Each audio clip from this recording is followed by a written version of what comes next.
All right, welcome back, everybody, to and stuff. Tonight. We are looking at Backlash, which was a request from AZHQ in the chat. So we are jumping in, doing his wish. We're going to look at some Brett motherfucking Booth. We're going to check out what early, late career aspects. We're going to, compare, contrast, something like that. We also have RaidenRadio on. We're going to talk about his book as well. So stick with us. We will talk to you guys in exactly 2.3 seconds. Peace. I am telling you, it is the definition between an entrepreneur and an employee. The employee goes to the cliff, looks over the cliff, says, is there a balloon down there? Do I be safe? What happens if it closes? What if I land on my neck? The entrepreneur, they said, we need to jump off the cliff, backs up 10 feet to get a fucking run. This town needs an enema. Fuck.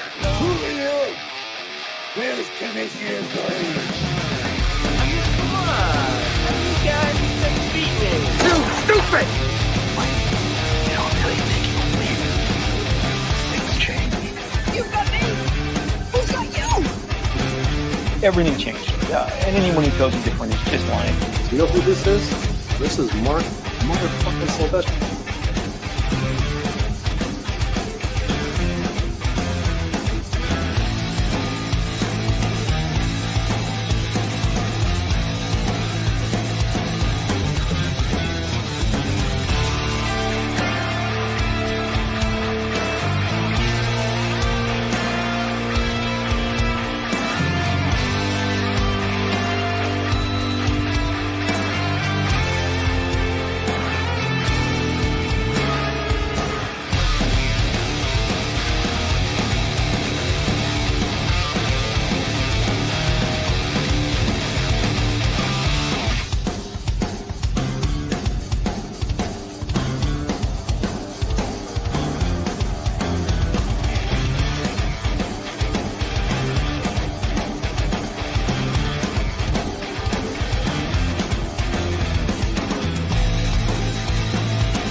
All right, let's get rocking and rolling on this Thursday evening.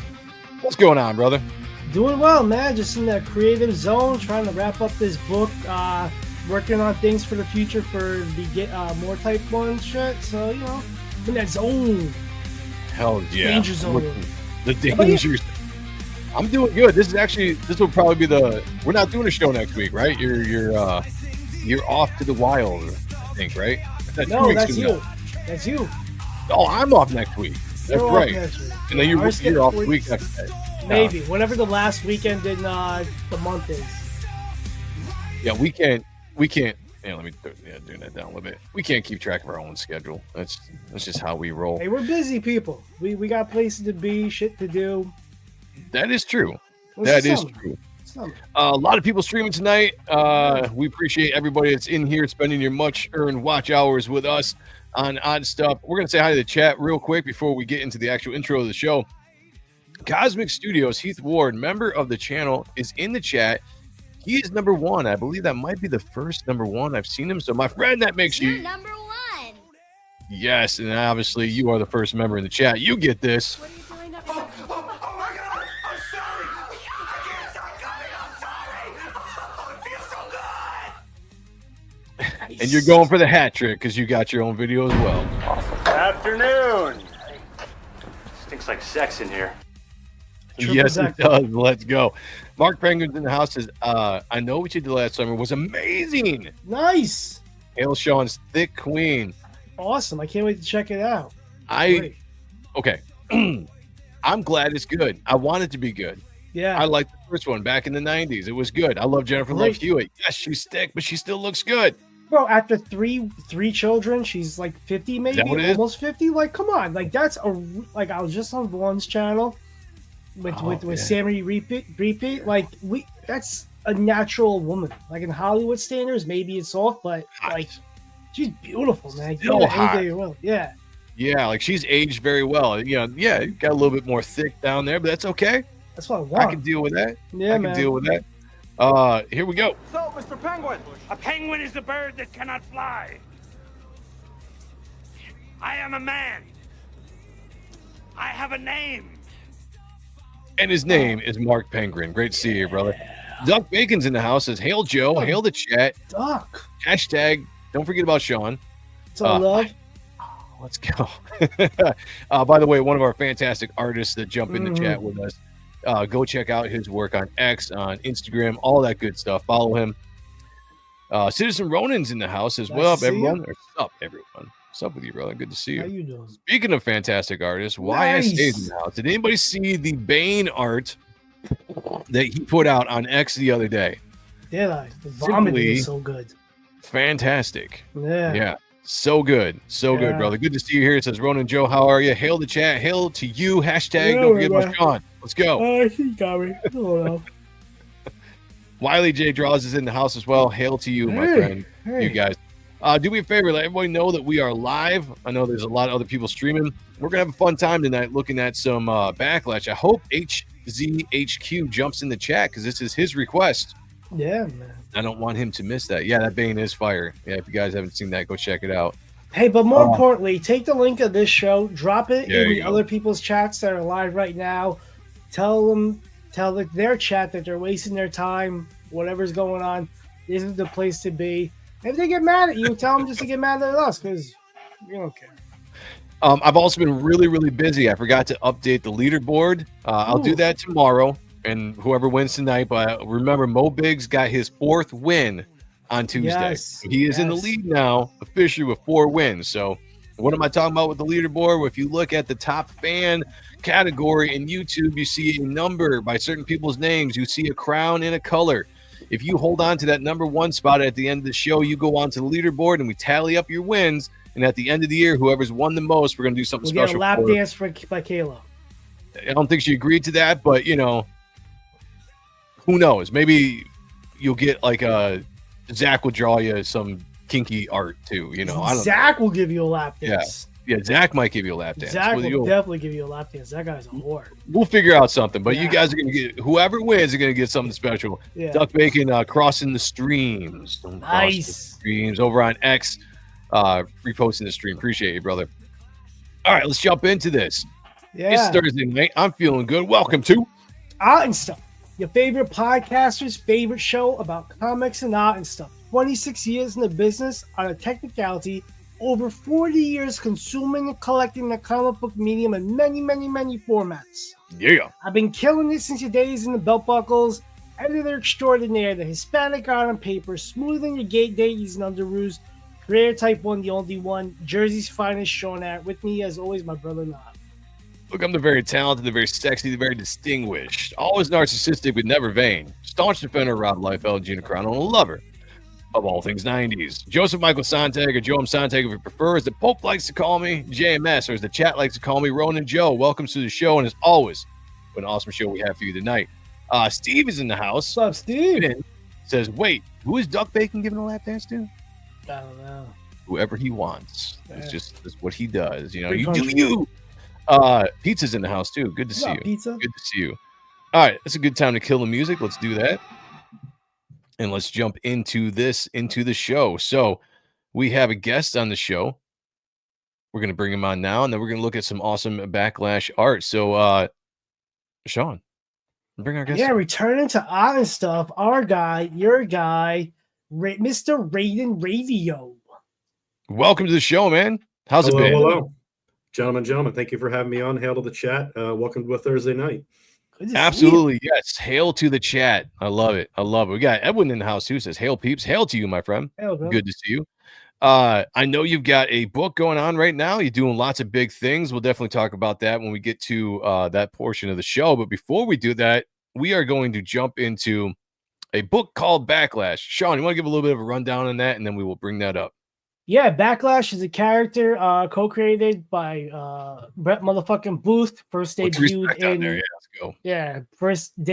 in Stormwatch. Made such an impact as a cool, dope character. They gave him his own spin-off series, and him, Sal Regla, just kicked ass on that book for years. And we're gonna be doing a issue 1, 8, and 12. In my personal opinion, that's where his artistic growth really happened and kind of leveled up. And it's just great comic books, man. So the era, it's what inspires us. This is the thing. We always say if anyone sends us a $20 more super chat, we will look at anything you guys want to look at, even if we don't like it. Fortunately, shout out to AZHQ that picked something that we absolutely really like, because we're fans of Brett motherfucking Booth. And Sean came up with a great idea of why don't we look through the different eras of Backlash, which only ran for a few years, but it shows a jump in growth in his art. And so if you guys know, he debuted on Wildcat Zero. Yep. Went on to do Stormwatch 5 and a bunch of other bit things before he actually got into doing some serious stuff. Backlash was the first main big book that he got to run on, and it was a co-created character. And you really see the jump in his art, which has been a theme in his entire career. So this is gonna be fun to kind of just look through. We're not doing a story review, we're just looking at the art. Just look at the art, from about a year span, because 1 to 12, Image 1 to 12, throw off a couple months, but Brett was always a stickler and very good with deadlines. Yeah. And having that studio, like, man, we are a couple years too younger than we should have been. Yeah, we need to be born in the 80s. Well, we need to be born in the 70s. That's what it was. Yeah, in the 70s. Yeah, pause on this for a second. RaidenRadio, are you a fan of Brett Booth, or do you know who he is? I know you're not a big 90s guy, but you do definitely appreciate art. I know that. Yeah, I mean, I would say that the 90s is definitely a weak era for me, like not in terms of the quality, but in terms of my knowledge. But I would say, like, looking at this, I think this is just me personally. I think I'm just a lot more interested in silhouette than details. And this is all very highly detailed, that some of it tends to go over my head a little bit. Like, does that make sense? I got you. Oh, yeah, absolutely. Sure. The 90s were definitely the age of trying to fit in as much detail as you can, heavily inspired by manga and anime art styles, and the rendering were really, really detailed, a lot with the lighting and all that kind of stuff, which is probably why I like it, because my eye enjoys dissecting all that kind of stuff. But I definitely get it. There's sometimes too much detail. A lot of contrast and a lot of reflective surfaces kind of stand out to me. Yeah, I feel it. Henry's in the house. Welcome, brother. Good to see you. All right, keep on going. But yeah, we love the double page spreads there. Yeah. What I like to see, RaidenRadio, when we look back at art on this show, whether it's art and stuff or it's Appreciating Comic Book Art Live, is we love seeing the maturation process of an artist. Watching his career grow. How was he as a young artist, and then how did he progress a few years later, kind of thing. See, I really like the top of this page that you're on now, because I love it when you see a jump in perspective. Like, I don't know, like for me, it's almost like you're going through the art, you're going through the panels. It's kind of like a blast to the senses, but then this is it's like a breath. What I mean? You step back and you're able to, and I feel like that those kind of changes in perspective are really, it just makes the reading experience that much more enjoyable. Yeah, it's like a director, right? Different camera angles and all that kind of stuff. Like when you get tired of looking at like a medium shot cut to a medium shot, cut to a medium shot. If you want to kill a reading experience, just do so many medium shots that it's just damn boring. I think storytelling sequentially wise should have so many different camera angles and pullouts, as long as it's making sense. You don't want to just go crazy with it, but make it. Yeah, that's cool. Yeah, of course, it is a lot like direction, that it feels like the architect of the experience is kind of leading you by the hand a little bit, and that helps. Yeah. We have Torch Barrier Studios in the house. As Brett loves these characters so much, he would talk about them all he wanted to do with the character on the phone for hours with me. Oh, really? Nice. Very cool. I don't know if I've seen the name in here before, but welcome, man. Welcome. Subscribe if you haven't. Hit the like button. Tell us more if you have any inside or behind the scene knowledge in that. Yeah. Are you ex Wildstorm alumni, or were you just bugged with Brett? Yeah. Are you friends, or are you Wildstorm? That'd be cool, because secrets. We get we'll take it on. Let's go. Craig Marlowe Nice. Says, what's up, brothers? Just seen Backlash and live. I'm Gen X, was all about image and the art style. Nice, man. Well, welcome to the show. Welcome to the chat. Hit the like button, subscribe to the channel if you haven't. We look at a lot of 90s stuff on this channel. That's our era.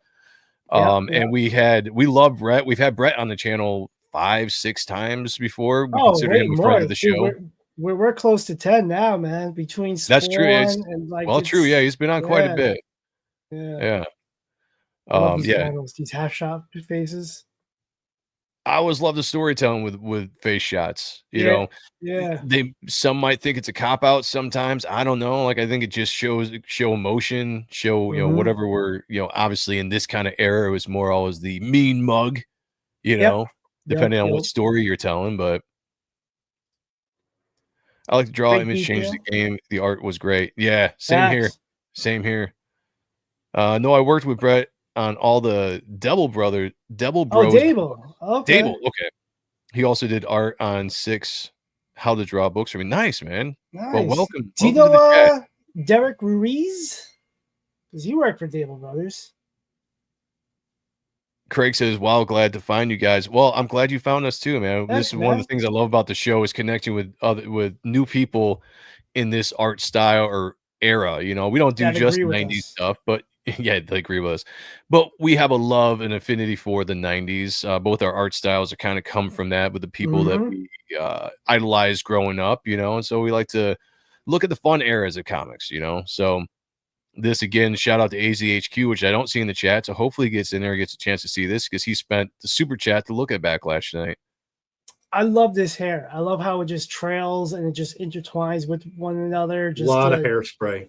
Yeah, very much so. Yeah. And she just walks around like that. Yeah.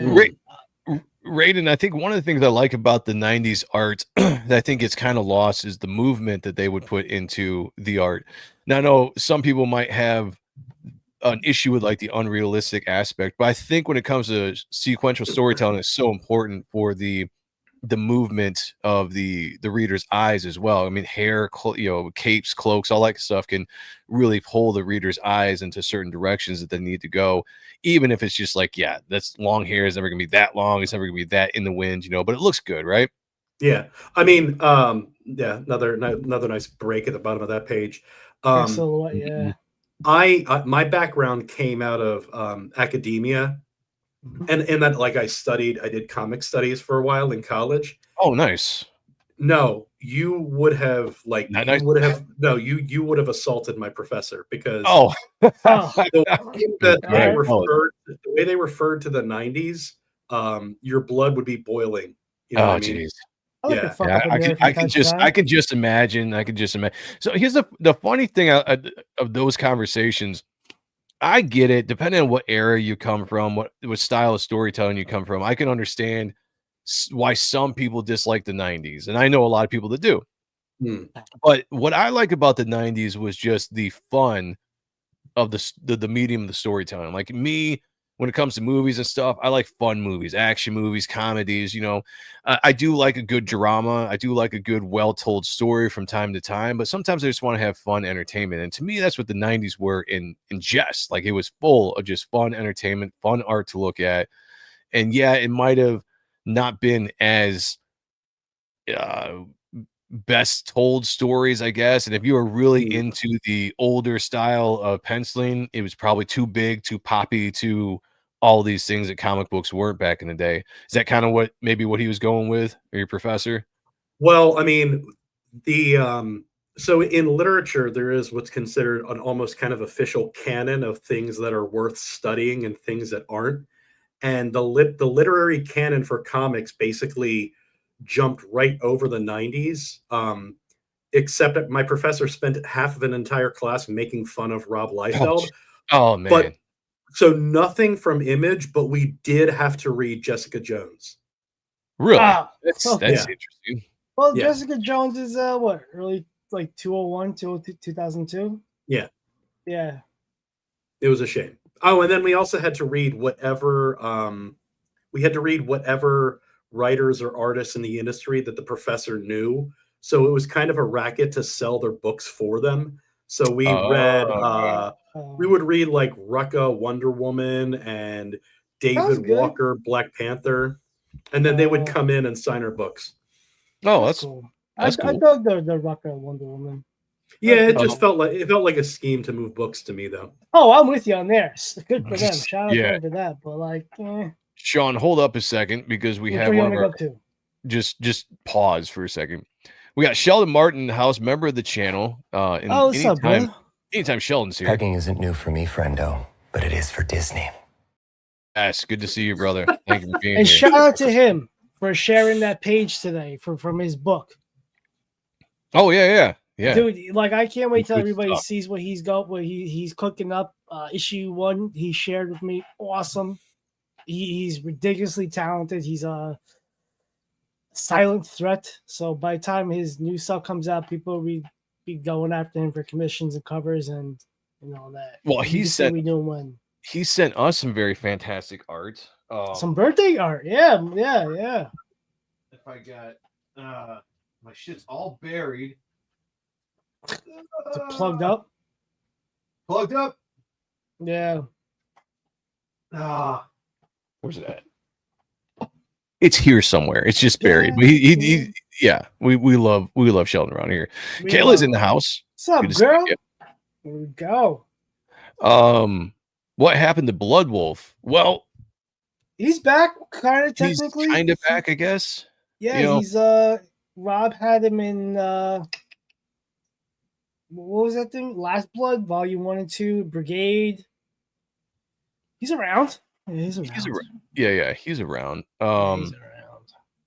Greg said, "Where can I find your stuff?" Just showed up 90s all the way. Slayer, Gen 13, Witchblade. I was more art than story, but the pit was deep. Spawn, the max. Same here, man. I'm definitely more art than story. That doesn't mean I don't like story, because every time I say that, people jump on me about it. Like, that doesn't mean that I don't like story or appreciate story. Isn't it the best when people like, you haven't read this?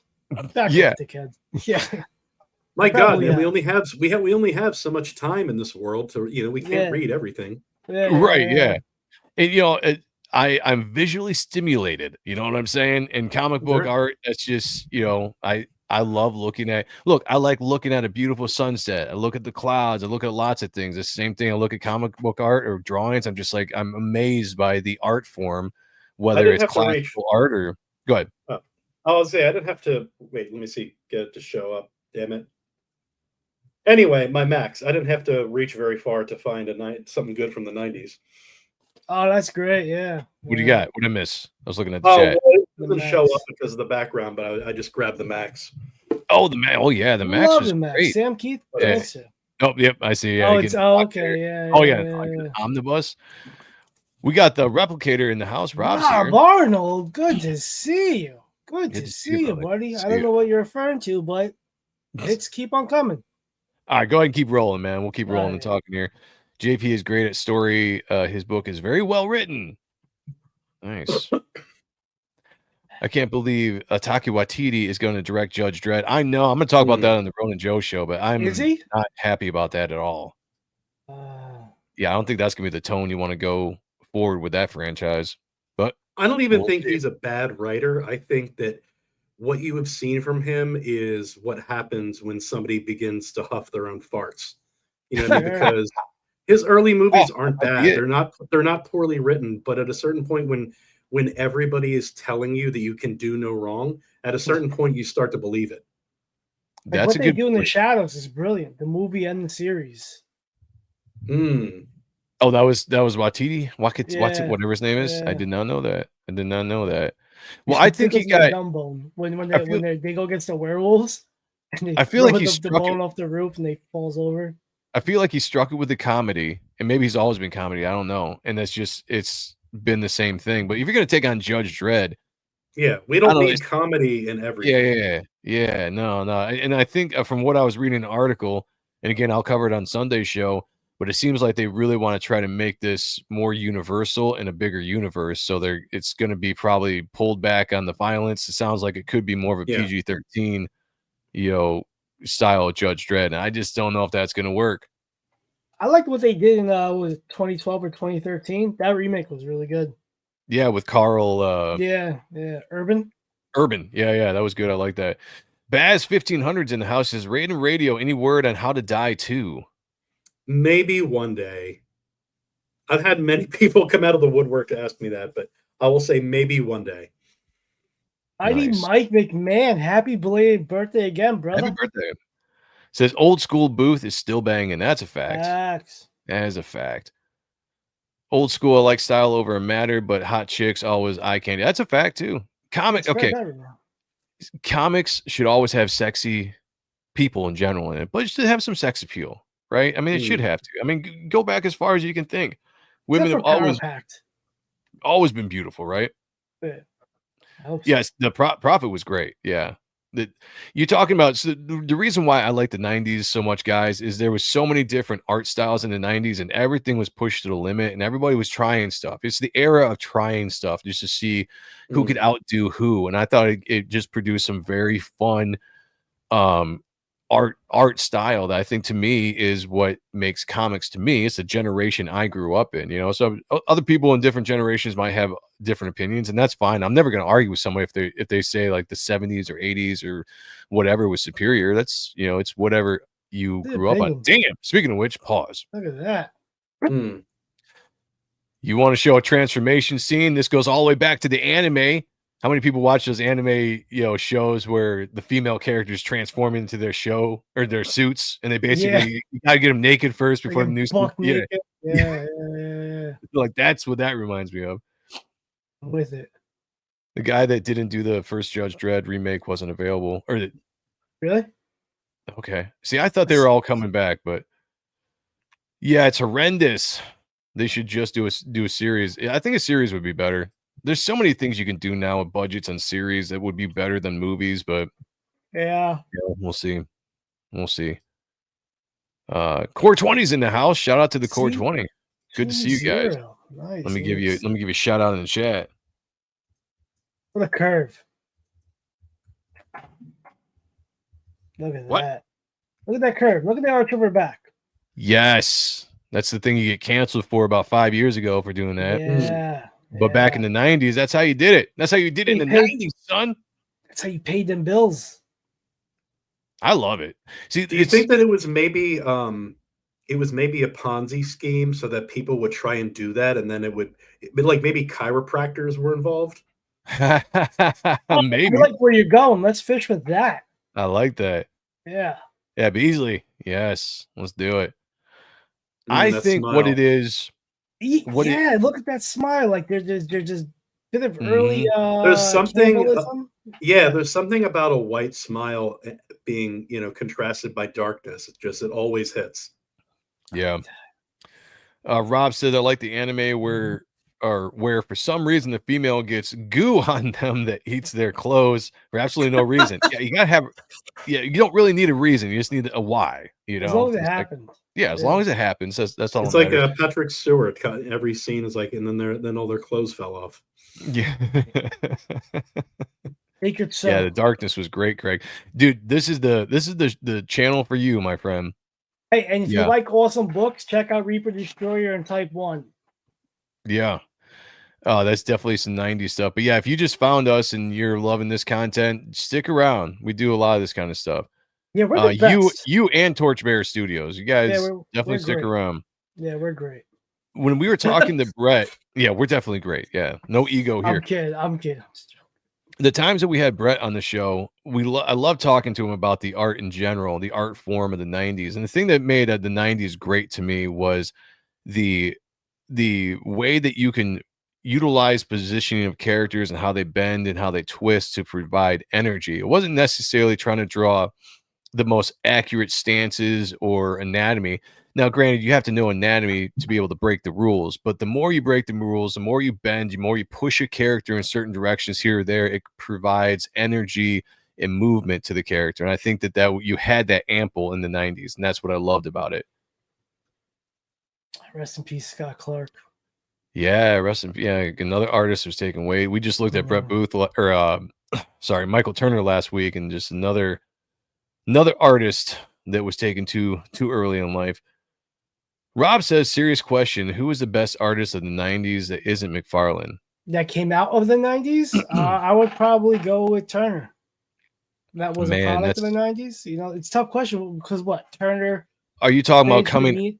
Yeah, are you Benitez, talking about like coming you out of the know? 90s, or was just popular in the 90s? Yeah, because in that case, it could have been Jim Lee. Here, let me pull this down for a second, Yeah, you go for it. and I'll get the next issue up there. Yeah, that's a hard question because it depends on what are you going by? Popularity, sales, personal opinions, because personal opinions are always going to be what they are. Popularity, I would say Jim Lee, hands down, was one of the most popular artists out there. Opinion wise, my favorite was Silvestri. Sales wise, probably still Lee, McFarlane, Liefeld. So that's what I would say. It's I don't think there's a right answer to it, depending on how you're What do looking you at like? it. Yeah, what do you look, like? There will be like weeks where I'd be on this artist, then I'd be on this artist or this studio. Like it always fluctuated. I was like, everybody's like, "Oh, you're the extreme guy." Yeah, but I'm also the Top Cow, Wildstorm, Todd. You know, like I just get hard on for this type of shit. Kayla said Jim Lee and Sylvester are technically the 80s, but I don't think that's what the question is. Just because, like, where's the popularity? The Lee and Sylvester, their biggest popularity was the 90s. Didn't matter if they came out through like the popularity of it. They were already superstars, but they blew up in the 90s with Image, you know. So to me, if you just look at the 90s as a whole and say, doesn't matter where you were born or what your era was, who was producing art in the 90s, and there were so many artists, you know, including Art Adams did stuff in the 90s as well. You know? But going back to Jim Lee, they gave him his own X-Men book. Yeah, like you don't just do that with a lot of Lee, Yeah. McFarlane, Liefeld. They got their own launches at a major company, Marvel, starting over at #1. You just don't do that if you don't have the following of the artists. And you look at the sales of those books as well. Yeah, so Sylvester was a penciling guide. Yes. Yeah, very loose. Tony Daniels. Love Tony Daniel. Yeah, Tony Daniel did it.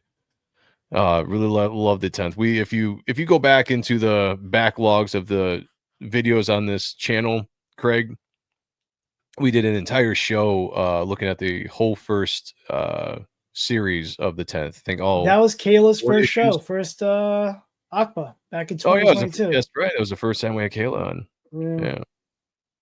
If you look at that now with this issue, we jumped about 7 months. Brett's art isn't as bulky. It's more thin, a little texturial. Because if you look at that panel, where like that's fucking fire. Like I love doing that. I love drawing that type of shit. Orange like and blue. Still a bit extreme with that big ass thigh, but got a little silhouette in there too.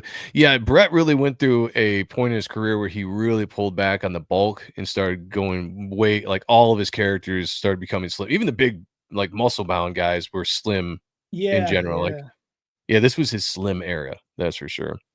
Yeah, this is peak for me. But the funny thing is, like with Brett's art, like it all looked the same.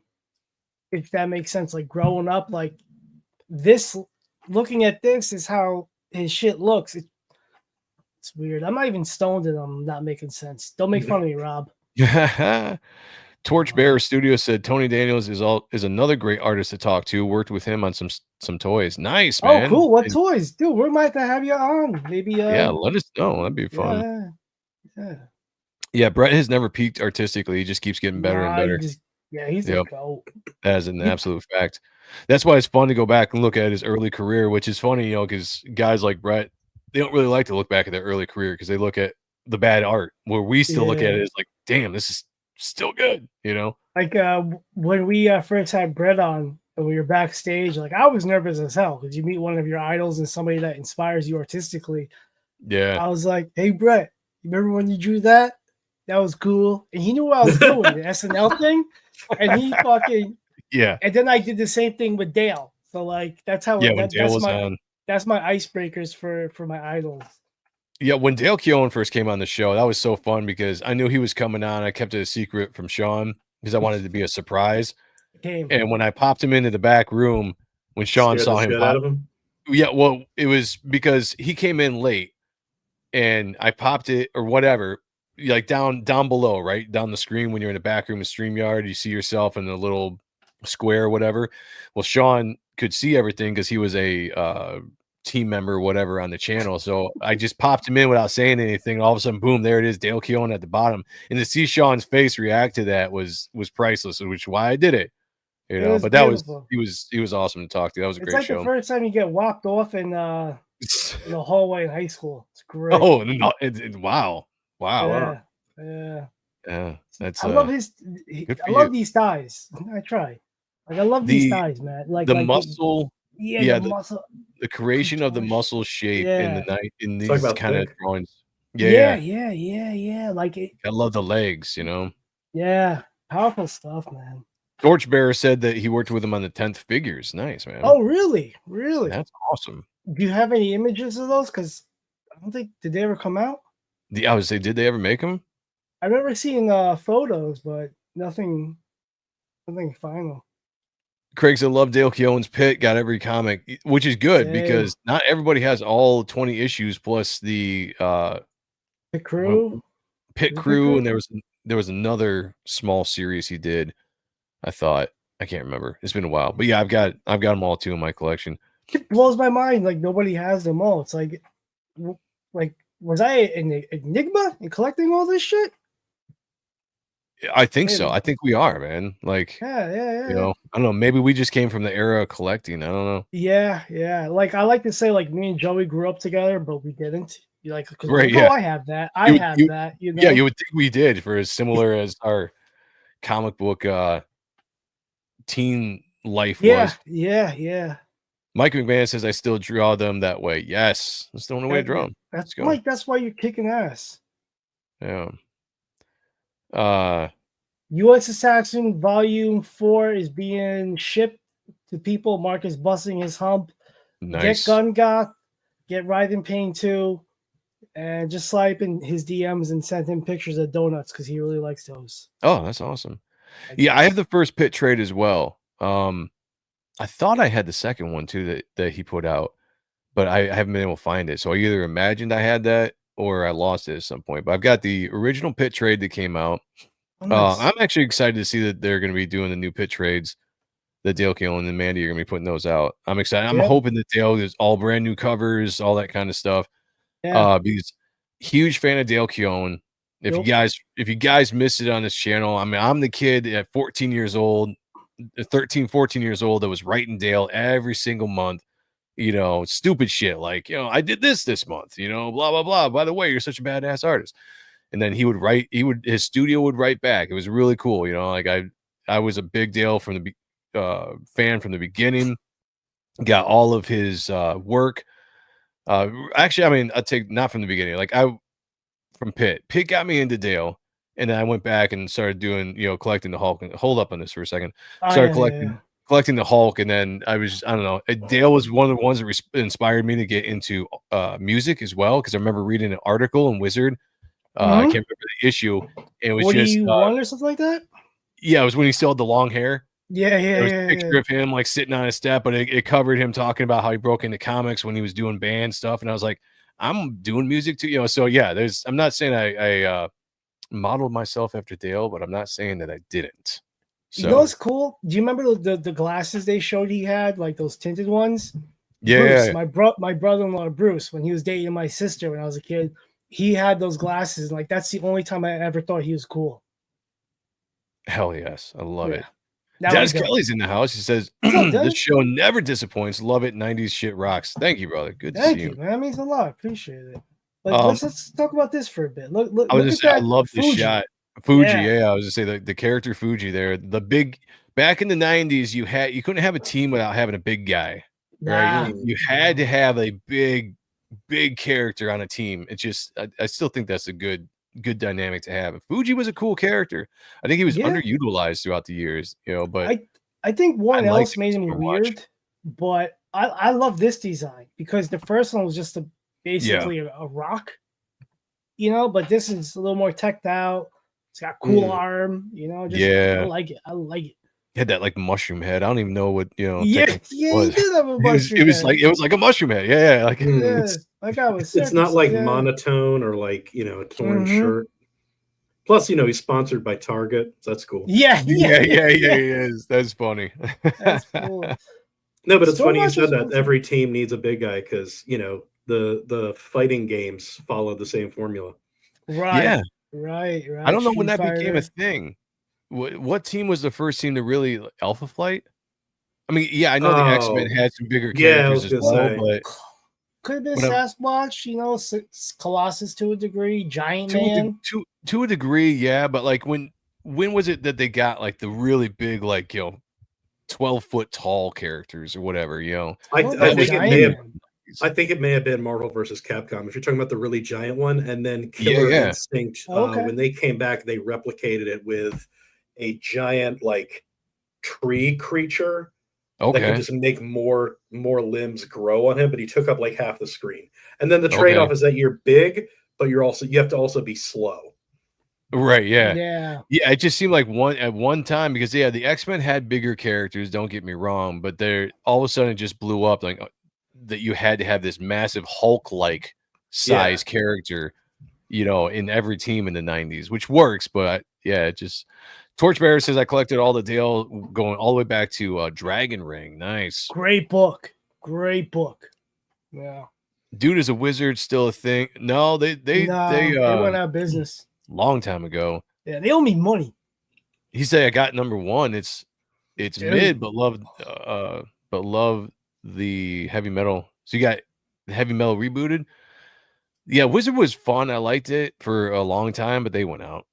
We got to hold up. We got Twisted Dreams in the house. Subject notes. The extraction theory papers. Am I the only one who did the reading? Good to see you, brother. Welcome to the show. Man.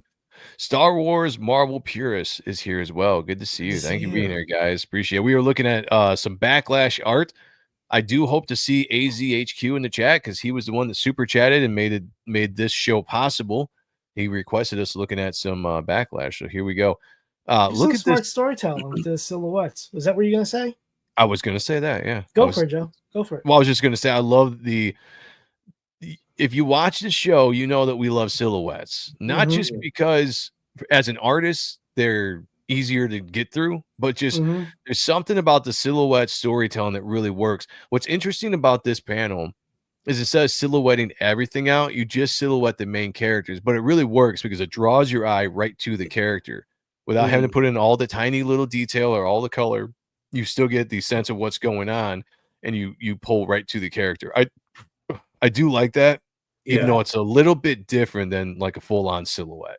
I think I'd like to swap the second and third panel just so you have that movement, that motion of like jumping from perspectives. Okay. I can see that. Yep. I'm with it. That would work too. That'd be completely fine. Yeah, you go, with the hand falling and you see him actually going. Yeah. I like that. That's a great pose. That's a nice shot. Yeah. One thing the 90s did that some people complain about, I think is kind of cool because it's just a visual thing, is there's no background here. You utilize him falling. Like we've shown that he's falling off this big building or whatever it is, and you just go with the whited out background. There's something about that works for that era. I don't think it works for everything, but I think it worked for that era. Mad Men clearly ripped this off. I don't know. I didn't really watch, or you're talking about the show or the comic? The show. It was a joke. I was gonna say I never watched it. The first episode. Yeah, I never watched it, so I might not get that reference.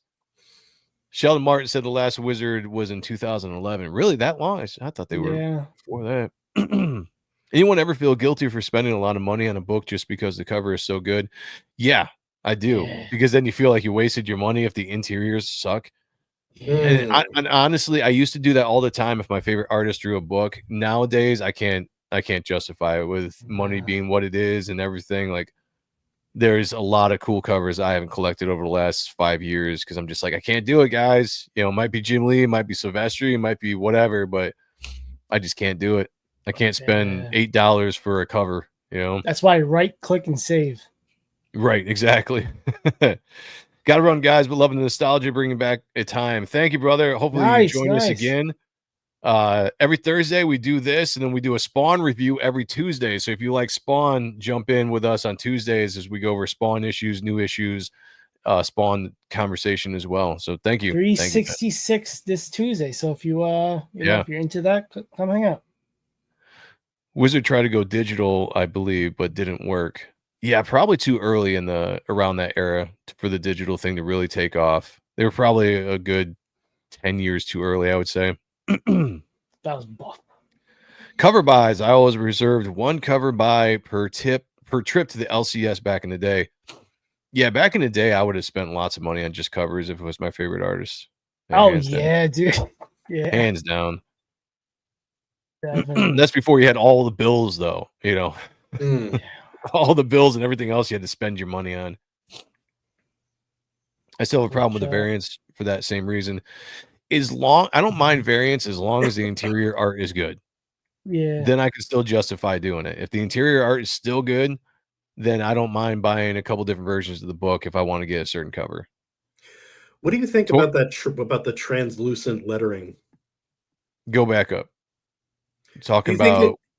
I mean, it's not. Right there. Yeah, like this one here. Like, do you feel like it? Well, what do you think? Now I'll tell you what I think about it. But I'm interested. Like, what do you think? I think that I don't know. I feel like it kind of lessens the impact of what it's trying to do. I could see that from a point, depending on, I guess, to me, I like it to a point. Like if there's a lot of art going on, which right now there isn't, there's not a lot of background to this. So they could have gone with the solid letters and it would have been just fine. But if there is a lot of art, I don't mind it being transparent because you get to have the experience of the sound effects or whatever and still see the art. It doesn't cover anything up. So I could see it both ways, right? Because I'm a big fan of still, even in Reaper Destroyer, I use sound effects because it's just I like the element of that in comic books. Yeah. I haven't never used a transparent one though. And it depends on the situation. What about you, Sean? I mean, this kind of looks cool because I like the art, but maybe if it was just white, I probably wouldn't. and not dark. Yeah, I probably wouldn't go with it normally. Yeah, maybe it's something that pops it out just a little bit more than the bluish, blacked outline or whatever it is. Torchbearer said, Art Adams is the only artist I will buy if it only does a cover. Well, you just made Kayla's #1 list of people she thinks is cool because she is the #1 Art Adams fan in the chat. But yeah, that dude's phenomenal artist. Twisted Dream says the Spawn Origins that come out in October has a great cover but can't get into the book. Yeah, I feel you on that. Wait, gotta mention number 0.5. Loved them. Look, Aspen used to do those all I the got time, you, and I would scoop those in up. halves. Yeah, that was something they don't really do much anymore, but I always thought that was cool. Issue 0s and then half issues that you could get like in a Wizard or whatever. Yeah, that's fun shit. The paper would have been better without it, without the sound effect or the what are we talking about? Oh, the Spawn thing. I'm sorry. You're continuing your. Michael Pritchard's in the house. I think there needs to be a hero that gets his or her butt whooped 62% of the time. That way, it would seem more heroic and more celebrated when they actually won, like Rocky or old school Wolverine. Check out Type 1. Yeah, there you go. I could see that, depending on how you do it. You don't want him to just get his ass kicked, but maybe you do like the John McClane or the John Wick thing, right? Where they're still badass, but they're taking damage and they're slowing down, but still able to kind of handle themselves, even though they're getting bloodied and knocked down and stuff. I think that's the way I would do it, and then have them overcome it at the end. Because remember, Die Hard, John McClane, he would always get, he would beat the shit at the end of the movies, and he would struggle at fights, but he'd always make it through. So if you did something like that, I could see that. I love this. I love this texture. I love the rocks, alien bullshit, what you want to call this? The rock, like this the is statues, beautiful gradation, just nice. Who inked this? Was it Regla? Could be Sal. We'll know in a couple of moments. Yeah, it might be Sal. I think they worked a lot together. Yeah, that's that JR guy. Who's this pinup? Goes by JR. We'll find it. Man. Thanks. Oh, Sandra Hope, Alex Gardner. Oh, shout out to Sandra Hope. Yeah. Oh, that was Alex Gardner that did the last page. Okay. Chuck Gibson. Yup. Chuck's in here every once in a while in the Yeah, chat. yeah. Sal Regla, we've had him on the show. We've actually had quite a bit of Wildstorm related people Sal associated with the channel. did work for you, right?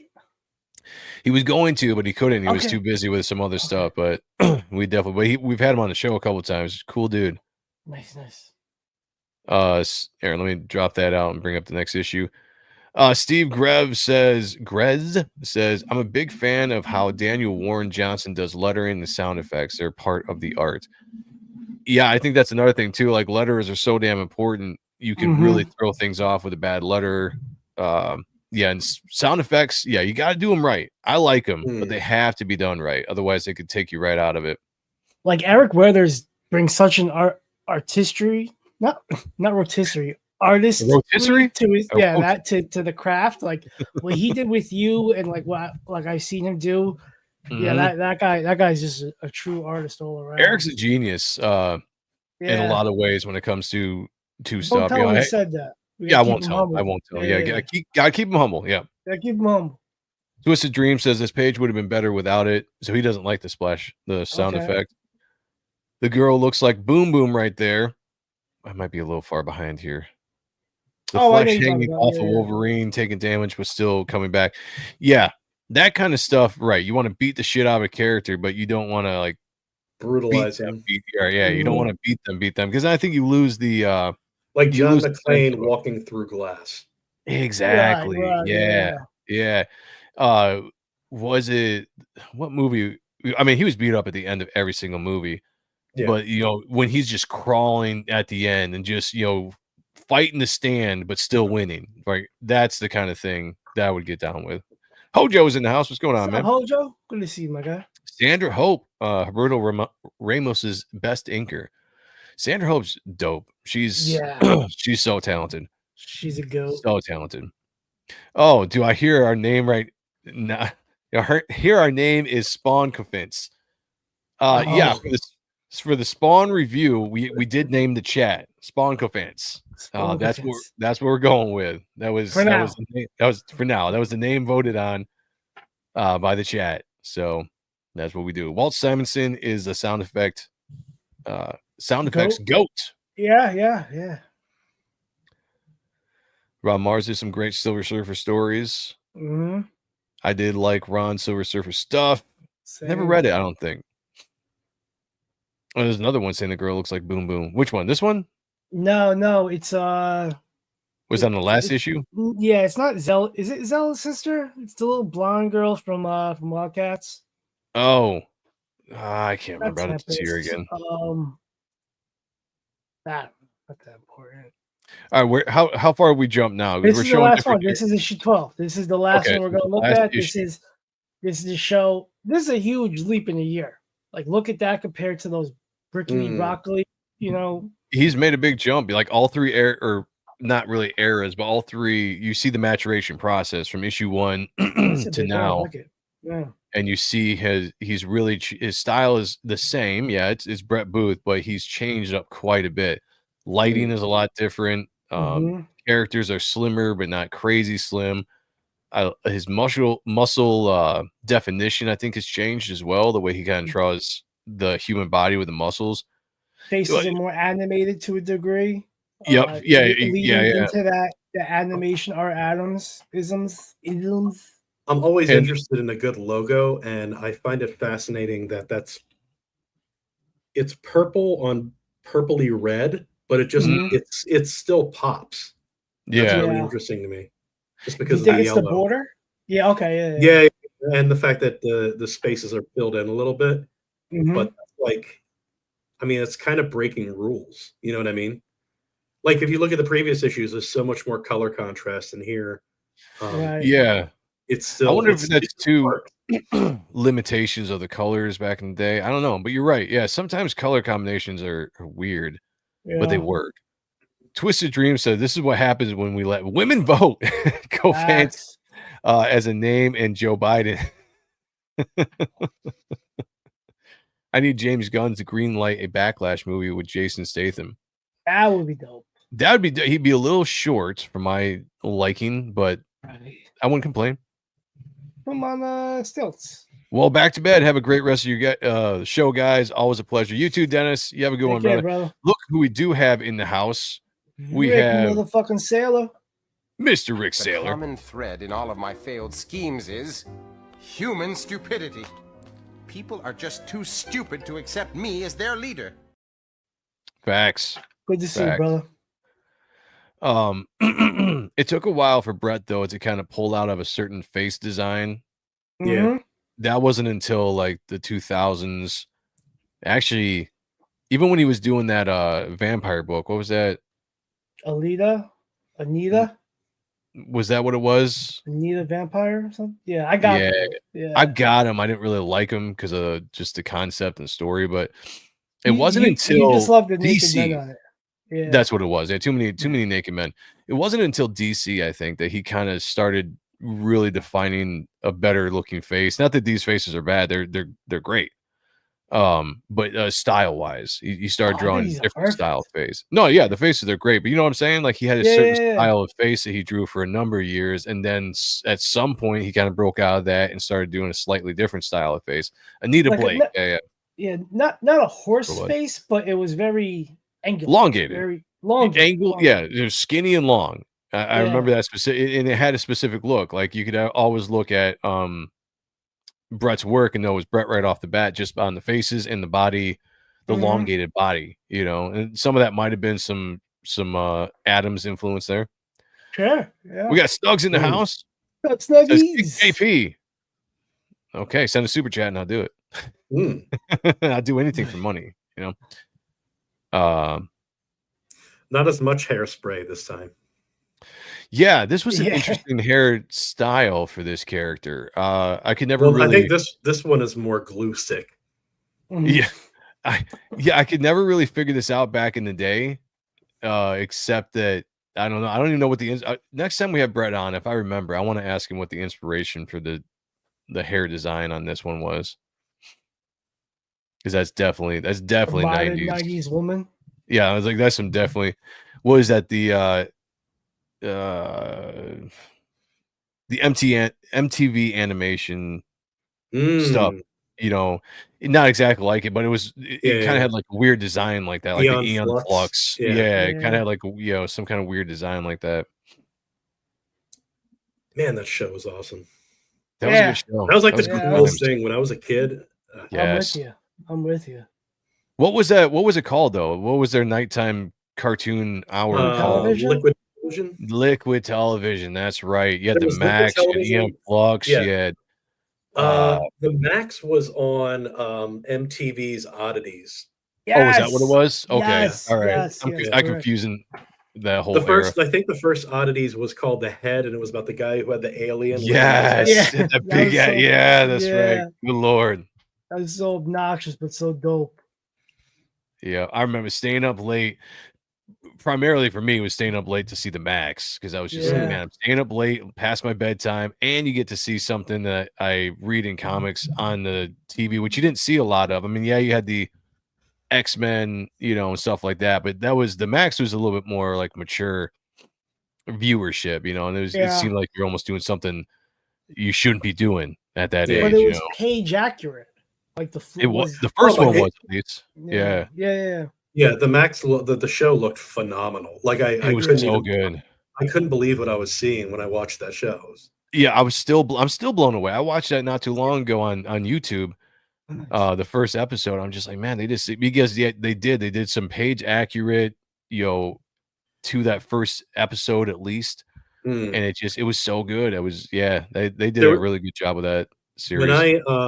When I managed a record store, this was like when all the good stuff started getting released on DVD. So like 1 month it would be like Eon Flux comes out on DVD, got to grab one of those, and like when the Max came out on DVD, got to grab that. And the store let me charge whatever I wanted to my paycheck, and I would have paychecks that I was like in the red.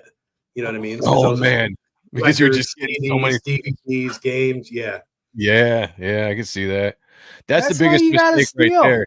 That's the biggest mistake right there when your job lets you have store credit, they just take out of your check, because you will Yeah, like you think you're gonna be able to eat that week, and then the Mastodon Blood Mountain on double vinyl LP comes in. It's like, Yeah. oh shit. Twisted Dream says we're missing Mo Biggs. He doesn't do Thursdays. Yeah.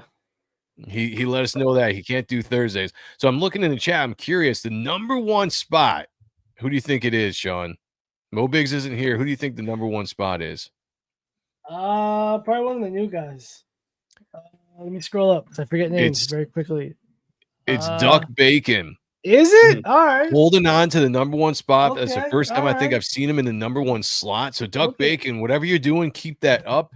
If you keep that number one spot to the end of the show, we will add you to the leaderboard, which I have not been able to put a new name on the leaderboard. It's just been the same guys over and over again. So I'd like to put a new name on the leaderboard. I want it to be you. I'm rooting for you today. Let's go. And also, if there's a book that you want us to check out, read, give our opinion on, drop that $20 above super chat, and we will give you an honest review like we're doing now.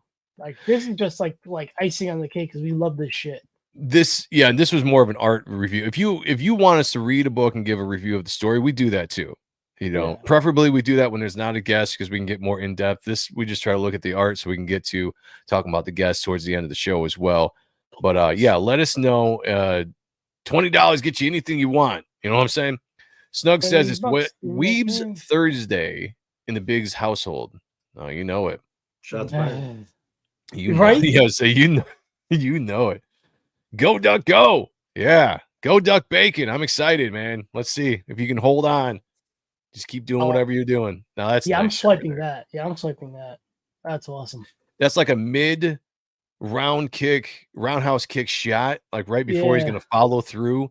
Yeah. And you also have the face going in the opposite direction, which was another trope of the 90s. Jim Lee explained it one day on his Twitch show when he was drawing. He says sometimes when you do a punch or a kick to the face and you draw the face going in the opposite direction of the impact, you do that specifically to show the impact was so great that it actually sent the face the direction and it snapped back the other direction. But you're drawing that snap back to show the impact. I was like, that makes sense. Like JFK. That makes sense. Oh gosh, yeah. Back and to the left. I like where you're coming from. $20 holla. Yes, we need it. We need extra money around here. Let's go. Nipple Flash for $20 says Iodine 74. I haven't seen you in here in a while, man. How you doing? I'll do it for 10. Yeah. Sean will do it for 10. I'm a little bit pricier, It's free market, baby. Yeah. I gotta go at least 25. Cutting off those dreads. You didn't see a lot of characters with dreads back in the 90s. What do you think of those dreads there, Sean? I think you think they're well represented there? I mean, for this guy, yeah, I guess. All I can think of now is Ice-T and Surviving the Game. Oh yeah, yeah. Burns. Yeah. Duck Bacon says he has no idea what he's doing. Well, it's the top fan thing. So whether it's commenting, who you're talking to, whatever you're doing, it's the most activity in the chat. It's going to earn you that number one spot. Sometimes it's super chats, who knows? But right now, just whatever you're doing is working, man. You keep it going. Time with super chats. Yeah. Speaking of super chats, there's a super chat, motherfucker. Thank you. We have a super chat for $1.99 for Twisted Dream says recount. Okay. Well, we'll see. Does that help you out? That might help you out there in the chat. I could do a classic here. Whereas all my videos are all messed up because of the new StreamYard classic. Where we go? There we go. Dr. Fishy! No! Yeah. Thank you, brother. Joe has no limits. When it comes to money, no, I do not. That is true. For mortals. I'm hanging in there, was watching, listening while on the exercise bike. Nice, man. Nice. Good job. Two birds with one stone. You can do it. Yeah. I need to do more of that, to be honest with you. Yeah. Dude, I run 3 times a week and I still look like shit. Might be time to start changing up the diet. Maybe then. Nah. You go along with the running. Nah. Sheldon Martin said, I had a face that went that opposite direction on a punch in a portfolio review at Wizard World Chicago. The guy did not like that trope. Yeah, some editors are not going to like that. If you're Jim Lee, I think you can do it. If you're coming up in art, an editor is gonna find any excuse he can to rip you apart. Pressing pause now to finish watching after a shower. All right, buddy, you have a good shower, man. Yeah. Love a good shower. Joe, well, no, Rick has something very important to say. So what you got? Something important. What do you got? Who? Rick has something important to say. Rick? Yeah. Next one. Oh, not that one. Yes, don't be a bum. Back type one. Action adventure story that you will need in your life. Just saying, live on Indiegogo now, shipping this fall. Thank you. Have a nice Let's day. go. Let's go. And also, second to that, like and subscribe, motherfucker, now. That's right. If you haven't yet, if you're new to the channel, please hit the like button, subscribe to the channel, share it out, let people know that we talk about awesome comics. We have awesome creators on here as well. And we just have a good time. And maybe a little bit of nudity every once in a while. I don't know. That's not guaranteed, but we'll That's how many humans we'll push it anyway. Yeah. Stop running after the ice cream truck. That would probably do it. Jogging's for suckers, bro. Stick to sprints. Also, it's a fraction of the time. I like it. Good advice, chat. Good advice. Wait, if Iodine paused it to get in the shower, shouldn't we be welcoming him back from the shower? Oh yeah, welcome back, man. Welcome back. Yeah. Hope the shower was good. Nice, you look and great. Nice and steamy. Yeah, all cleaned up. Yeah. That's a great. That was a great idea, RaidenRadio. That was a great idea. Great idea. Beautiful. That's programming right there. That's entertainment. I love it. We're wrapping up this one right here. Oh, I forgot about this female character. Yeah. Can't remember her name, but the mummy-esque, I don't know, Egyptian chick. And this, when did they do Wildcore after this? How long after? Wildcore came out in 97, in either September or November 97. Okay. So this is maybe early 95. Okay, so it took just a little bit, but then they came right back to it. Yeah. Interesting. Rick Saylor says, sometimes I feel like a nut, sometimes I don't. Almond joys go nuts, mounds don't. Just saying. I like that, man. Thank you. Twisted Dreams took over the #1 spot. Duck Bacon, jump back in there. Shout out to Twisted Dreams for taking over the #1 spot. Star Wars Marvel Purist is #3. But Twisted Dreams has taken the lead here towards the end. So Duck Bacon, you gotta, I don't know what you gotta do, but keep rolling. Whatever you gotta do. I want to see a new person on the leaderboard. That's what I want to see. I know what I'm doing after the show. Oh, getting an almond. Nice. Me too. Great gesture. Very Art Adams. I love the widespread legs. I don't care what anyone says. That to me, that shows the base, very solid base. Can't do it in real life, but I used to. It's not real life, I like the lines of action contrasted by the fragments of fabric. Yes. And that's actually a really good sound effect, the way it's done there. Both of them, actually. Mm-hmm. Yeah. Yeah. I always forget that he can, what is that called? Vape. Like vape. Yeah. Whatever. Yeah. I always forget that that's whatever that is part of his power set. Rick says, what's the chat call for Spawn review again? I can't remember. It's Spawn Cofance. Spawn Cofance. You guys aren't going to get me stumbling. You might want to workshop that. Yeah, you need something a bit, Well, see, here's the thing we did. There was a different name I liked. I like Spawnlings or something else that was a suggestion. But everybody wanted to do Spawn Cofance because I couldn't pronounce it at first. And they're like, we just want to do it to hear Joe stumble over it every single time he has to say it. That was a working thing, so, but they messed themselves up because then somebody broke it down so I could pronounce it right. And I'm not going to pronounce it wrong. So you guys fucked up is all I'm saying. So now you're the Spawn Cofance, and that's just the way it is. And I'm not going to, trip over saying the name. So sucks for you guys. Tank Ferris in the house says, "Hail to all the magnificent bastards and bastards." Good to see you. See, what we did on our show was a way to have a name for the chat that also tortures the chat. So we started talking about you know the comic strip Kathy. Actually, have you seen? Do you know about the? Do you know about the Ack Pack? The what? At the end of every Kathy comic, she always says Ack, and so I don't.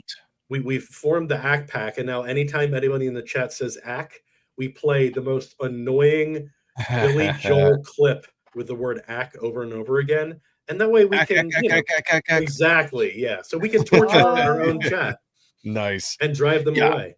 I'm gonna have to do that because they tried to set it up to mess me up, but now I'm gonna mess you all up. Yeah. Spawnling's recount. That's what I wanted to go with Spawn. I thought that was cool. Rick Saylor says, "Who helped you, Joe?" It was Sheldon Martin, and it was also Kayla. And Whack-Ass. And that's right. It was Whack-Ass, and it was Kayla. Yeah. So can't get me now, Spawnco fans. It is what it is. RaidenRadio, you've got a book. Do you want to drop the link in the private chat, or you just want to screen share? We'll take a look at what you got going on here. Let me drop it in the private chat because Duck Bacon goes Spawnco fans for life. Okay, I'm down, dude. I can the say next it 2 weeks. So, I can say it now, so we're all good. We are all good. Rick says, "I'm going hard." Oh, damn, dude. What are you doing right now? Like hard, dry, or both? Yeah. Okay, I'm with it. Yeah. Tank Ferret says, "Ronan Joe, Rick Saylor, Sean already. RaidenRadio. Ahrent. I think he meant Sean Ahrent. But yes, shout out to you, brother. Duck Bacon. Yeah, I forgot Duck Bacon there. Look at that. I like already though. Like that. Don't let women vote. It wasn't the women, man. It was Mo Biggs. Take it up with Mo Biggs. It was his mission on Tuesday to have it be the Spawnco fans. So that's what it is. All right, let me bring this up. Which one you want to do? Oh, I'm good either way. Are they both the same campaign, just on different platforms? No, one is the campaign for Eudaimonia 3, and the other one is the link for Barnes & Noble to pre-order my detective novel. Okay, let me just let me start with. We'll just start with this one. I bring it up here. So either way, we're jumping like as far away from the 90s as you possibly can. Yeah, it's a little bit of a different jump here, but we highlight people regardless. Sure. I don't always want to be just a 90s, kind of show. Like we cover lots of art, lots of books. It's just Sean and I's love is looking at 90s art. So, but we are absolutely excited to look at this as well. What do we got going on here, man? All right, so Eudaimonia is my series that kind of revolves around World War I. So we're back in like the 1910s, 1920s. It's kind of a war tale, but it's also very much about music. And this is the final installment of it, in which it's basically an anthology of all the short stories that I've had published over the years. And I'm working with a bunch of different artists. So Rich Ayala did a short story for me about a guy stuck in traffic at the end of the world. Nice. Jose Garcia does kind of a goofy story with me.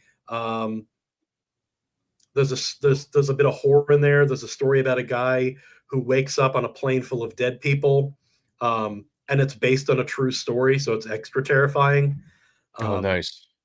And yeah, there's some stories in here that are just a little bit kind of calming, maybe philosophical in nature. The story that you're looking at here is a preview story. So if anybody looks at this and they think it might be maybe not for them, maybe it's a little bit weird, there's a full short story here for you to check out. If you read it and it means something to you, this might be a good book for you. So nice. This story here is called The Last Summer, and it's actually being narrated by the summer. So like kind of a personification. Nice. Cool concepts. That's cool and concept. So yeah. It's a really simple story. The summer is talking to a guy, and the story is basically about how our relationship with the summer changes over our lifetime. So you're a kid and you can't wait for summer to be here, and then maybe you get a little bit older, you know, you got to take the kids to the beach, you got to look for parking, and so your relationship with the summer becomes kind of strained. And it kind of concludes here with him as an old man, and the summer is basically telling him, you need to get up and you need to embrace me like you once did, because this is going to be the last time I see you. Wow. That's deep. That's heavy, dude. Yeah, man. That's fucking deep. Yeah, I'm listening to you talk about that. I'm like, oh man, you just got me in the got me in the feels on that one. That's cool and he basically tells him by saying this is going to be our last go around, and he's referring to him the summer going around, going around the sun. Right. And so this is kind of the backbone of what the series is all about, because it's all about the idea that like anything in life is neither always good or always bad. Right. It's really a mixture of both of them all at the same time. So the ending of the story is the summer telling him, hey, you're not going to be around by next summer, but stand up, go play with your grandkids, go run around in the yard with your kids the way you once did when you were younger. And embrace me. That's a cool concept. I like that, man. That's fucking poetry. That's awesome. That's wow. Let me do a couple shout out to the chats right real quick. Torchbearer Studio says, "Past my bedtime. Thanks for the great show. You too, man. Thank you for joining us. Hope to see you again." Yeah. Rick Saylor said, "Traders are in the chat." Tank Ferris said, "Sean Ahrent won't foil me this time. Autocorrect." Right. Oh, good, brother. I like that. You're good. No worries. World War I is underused era in the entertainment right now. We got Michael Pritchard says, "Hey, that kid caught the ice cream truck." World War I ain't anything I'm into. World War I, anything I'm into. Sorry, I read that the wrong way. That's my bad. The first book is I like kind of creating these really like pivotal moments in time.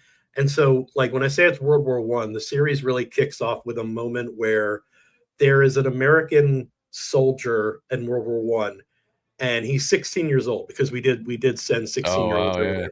That's crazy. And so he's in the trench, and his company is falling back because the Germans are advancing, and he is just frozen. And so he cannot move. And his lieutenant isn't going to leave him behind, so he's basically yelling at him, "Get up, get up, get up." And then the rest of the men move out. And then the lieutenant gets capped, right? So now the American boy is in the trench all alone. And the Germans are literally just coming over the trench, like they're just advancing right overhead.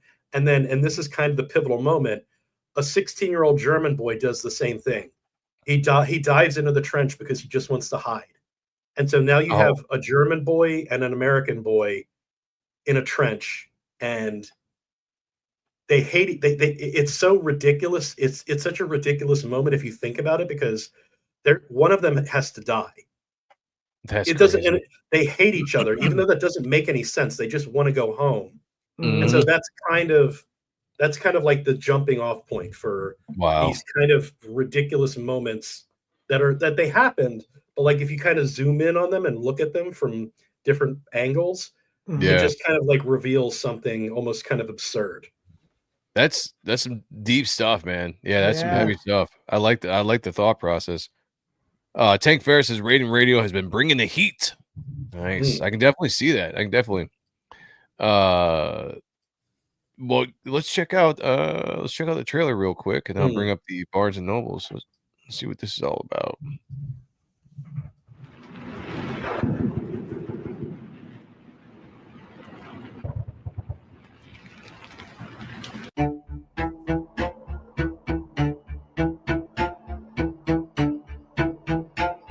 Oh, there he is.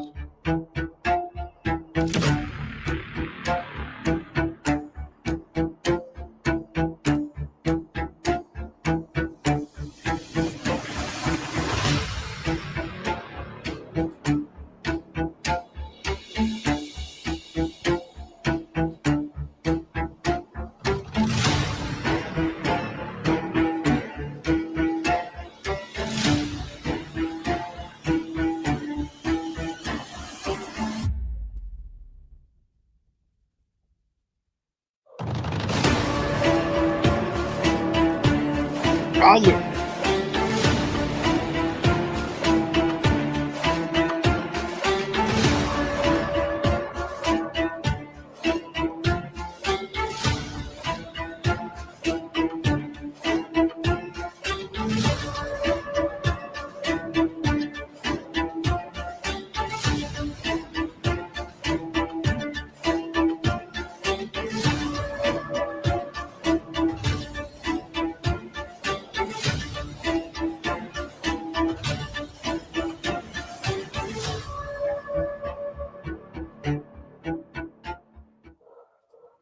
That's cool. It's Nice. like an amazing stories type of vibes to it. I like that. Yeah, you can blame Aldous for that. He had me read so many anthologies from like way back in early comic history, and I kind of fell in love with the format. You know what I mean? Just short stories in and out, Twilight Zone and all that. Yeah, Twilight Zone was awesome. Yeah, that's a fact. All right, so before we wrap things up here, we have Norlim.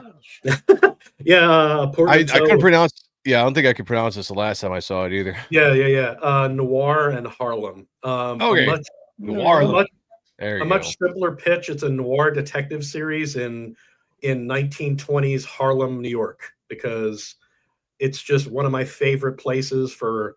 There was so much good art and music and writing, and yeah, I just wanted to start telling murder mysteries in old New York. Shout out Harlem. Yeah, so guys, go check that out. Rick, drop some links in the chat if you guys. I think you're the only moderator I see. Sean Martin's in there too. Drop them in there if you could, guys. Check these out. Definitely go. This looks awesome. Now they can pronounce it Noirlem. That's Noirlem. I can't believe I didn't figure that out in the first place. Yeah, clever title. The basic idea. So the subtitle, it's called Listen because I love, like, a mystery is really like making a puzzle. And with it being a comic, you know what I mean? You can look at it and you can read it. The only thing you really, and you get a new book or you get that book smell.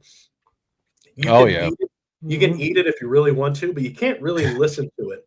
So I wanted to create it's a full-length 90-page mystery, and it all revolves around the act of listening, which is the only thing you can't do with a comic. So right.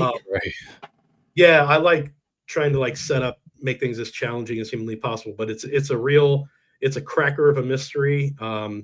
There's no loose ends at the end. It's a who done it, and you know who done it.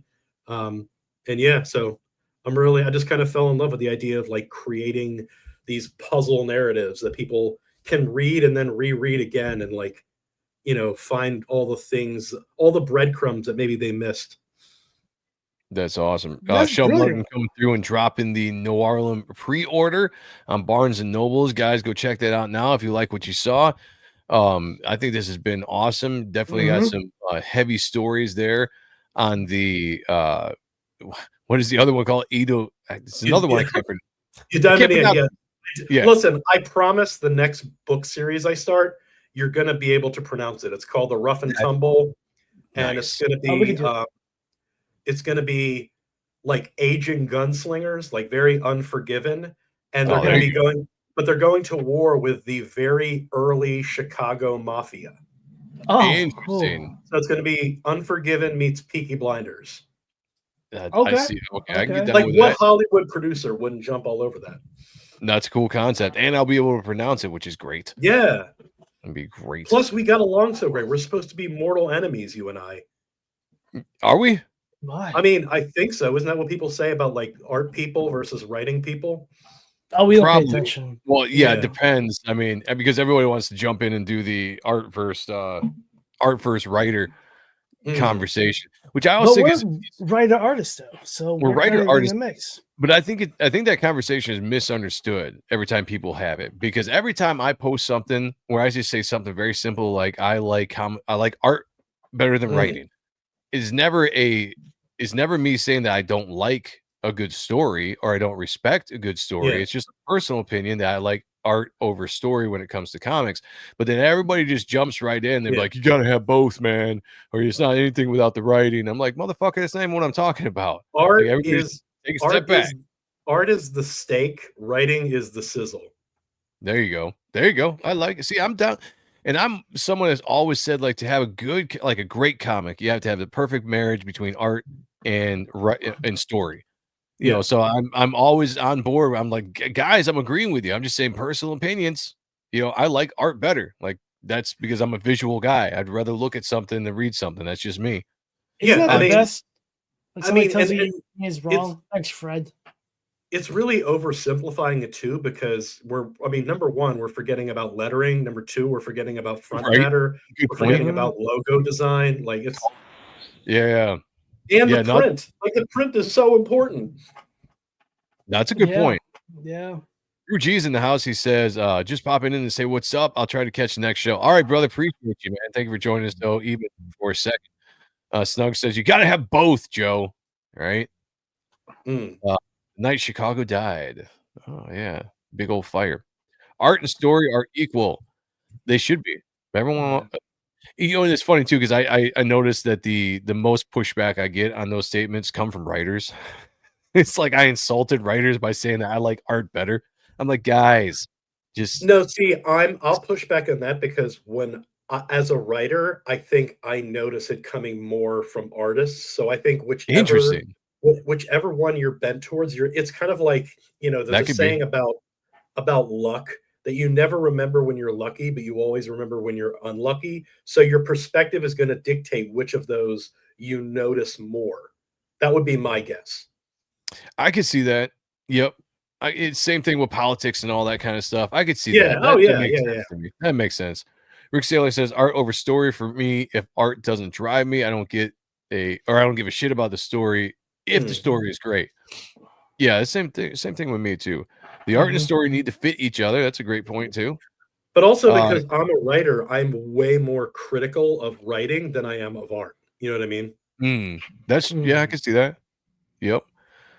Geek Kazoo says, I love art, but if the story sucks, I won't keep reading. If the art sucks, I might keep reading it. Yeah. Okay. I get you on that. Yeah. Again, personal opinions. And I've always told people too on these arguments, like nobody's wrong. Yeah. You know, like you're right. I mean, Nugs is wrong, but everybody else is. Oh, there you go. Oh, shot fire. Yeah. Forgetting about the boobs. That's true. I think we can all agree on that. All right. Before we get out of here, we have Type 1. Yes. Which is Indiegogo and Fund My Comic. Let's go. Let's go. You know my spiel. Books. Look, I'm fucking tired. I'm sorry. We're almost done with the book. We're going to print in the fall. We got a date of September 15th to head to the printers. Dan's going to be starting on a batch of pages. I'm pages away from finishing. Get all the covers. Don't be a bum. If I do the redo thing with to show everything, Christopher Bouchard. Yeah, just spread the word, man. Spread the word. You'll love it. You're gonna love it. And then me and Kayla are teaming up for some fun stuff for the future for book 2. You're gonna blow your mind. And you know what's funny? She said something that was complimentary towards me and Joey. She's like, for guys that don't read, it's a spiel. You're very wordy with your writing. And I'm like, yeah, because we study our craft. Like we're not just schmoes doing our shit. But yeah, we got a bunch of dope ass covers. Cool guys. I love them. They're great. Just buy the fucking book. Yeah, get the fucking book. That's all. That's get all. The link. That's all I got. Check it out. That's what you got. Yeah. Geek Kazoo says, and this is why I stopped reading Spawn. Awesome art, meh writing. Current stuff I think is pretty good, but depends on what you like, you know. Reaper Destroyer 2 is in the sign up mode live on Indiegogo right now. If you guys haven't yet, please go sign up for Reaper Destroyer issue 2. Got an awesome Brett motherfucking Booth cover on this book. It's my pride and joy so far right now. I got the original art and I have the original inks by Marlo Aquiza. We have an awesome cover by Oliver Isabedra as well. Did a fantastic job on the cover. And I'll have a cover too that I haven't released yet. I haven't drawn it yet, but it'll be out there. But we are into drawing this book, getting this thing ready. If you guys read the first book, this basically pops off where the last one ended. It says, after Apophis has been revealed as the entity tormenting Matt, Matt finds himself trapped in a foreign land known as the Veiled Dimension. Check it out. This thing is going to be awesome. Do not miss it. Jump in here for early rewards and all that good stuff. We're going to launch sometime in September, possibly October, depending on when everything lines up correctly. I want to do this right, just like we did the first time around, and make it a big old thing. So sign up for that. Go back, type 1. Go back, RaidenRadio's books that I can't pronounce, and that's my fault because I'm illiterate, but definitely do that. And thank you for joining us, guys. Raiden, thank you for jumping on. This was a fun show. Shout out to AZHQ. I didn't see you in the chat, but thank you for giving us the suggestion to look at Backlash, and hopefully you see this show later and you watch what your hard-earned super chat earned you. So until then, everybody, we will be back 2-3 weeks from now on Odd and Stuff. I think we're taking the next, I think the next 2 weeks are off for Odd and Stuff, but I'll be back on Sunday at 8 p.m. for the Ronan Joe show, and then we will have the Spawn review on Tuesday at 8 p.m. as well. I will be on the Comicsgate Kings on Monday doing drawing over there, so you can join us over there, have some fun. And until then, I'll just say, as I do to everybody, be good to each other, take care of one another, and as always, picture me naked. Talk to y'all later. Peace.